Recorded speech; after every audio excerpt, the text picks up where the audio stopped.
The need for more protein in last stages of renal failure. The first stages of kidney disease usually bring a restriction on the amount of protein you are allowed to have. This will change a great deal as the disease progresses. You will always have to be careful about which nutrients you get and in what amounts when living with kidney disease. The amount of fluids you can have also must be considered, and you will probably have to increase your intake of protein. Your nutritionist will know the exact details you need to keep you as healthy as possible. It is vital to follow your nutritionist's advice very carefully once dialysis becomes necessary. The process of dialysis depletes the level of protein in your body, which can leave you feeling listless and lacking in energy. It can also reduce your lean muscle mass. Low protein also weakens your immune system, leaving you prone to more infections and slower healing. It also leads to edema, or swelling, generally in the feet or ankles. Your body needs protein to promote healing and prevent the development of anemia. Extensive blood work will be done by your medical team to ensure that you have the proper levels of protein. Together, a doctor, a nurse, and a dietitian will look for how much albumin, a type of protein, is in your blood. Extremely low levels of albumin are linked to lengthier hospital stays and a further decline of health for dialysis patients. Dialysis is only necessary when a patient reaches end-stage renal disease, so it is not unusual to feel weak and have much less of an appetite. Tastes will often change as well. Foods heavy in protein especially will often taste different to a dialysis patient. This is mostly in regard to animal-based protein, which means ingesting more plant-based proteins and protein supplements. The proteins that come from plants are almost always incomplete, meaning they do not contain all of the essential amino acids your body needs.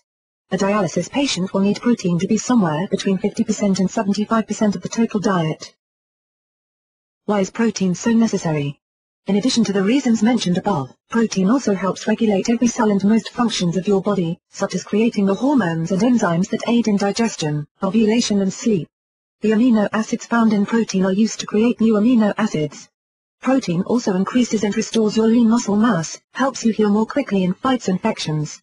Protein gives your body the strength to fight kidney disease, which means you should have as much as your doctor will allow. The many ways to get your protein. Proteins derived from animals are considered to be complete, they contain all the essential amino acids. Animal protein does not just mean meat. It can be found in eggs, which some call the perfect protein, milk, and cheese. If you crave meat, but are trying to avoid fat, there are lean choices in turkey, chicken breast, and fish. When fat isn't a concern, there is a lot of protein in beef, lamb, and pork, but these should be eaten sparingly. Plant proteins are also an option. They are incomplete, as stated above, but also low in fat and calories. If you are concerned because you have food allergies or may potentially have them, be careful when adding new foods to your diet. It is always a good idea to keep your diet healthy and varied with a good selection of foods, but you don't need to have traditional food sources to get your protein. Supplements come in many shapes and forms, including protein bars, protein shots, protein powders, puddings and shakes. If you are looking for a lighter taste, something relatively new is protein water. Before you take any protein supplement, however, you should consult with your doctor to find out where it can fit into your diet. Some of these may not be as good for you as other protein sources. For example, some bars can be a great way to get your protein, but some of them have a high fat and sugar content.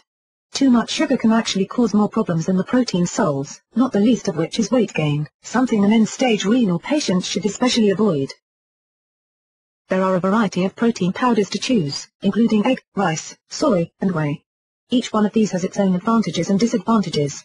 Out of the four of them, only whey is not a complete protein source. Protein powders can be mixed into a number of different things so they can be eaten, but they have to be mixed well. Not doing this properly will make the powder and the food unpalatable. There is another option for protein, the protein supplement shot. One of the best of these is ProfectR, made by Protica. It is less than 3 fluid ounces per serving, which makes it quick and easy, and it comes in a number of different fruit flavors. Eating with end-stage renal failure, meat may be too much to handle at this stage, so there will have to be other ways to get protein. Maybe you'll find eggs are still alright. Eggs are a perfect protein, the source which all other proteins are judged. There are many different ways to cook eggs, so you shouldn't get tired of them anytime soon. It doesn't hurt to add supplements such as ProfectR and protein bars if necessary. Other nutrients are still important to avoid any additional health difficulties. Itchy skin, for instance, is often a sign of too much of some nutrient in the bloodstream.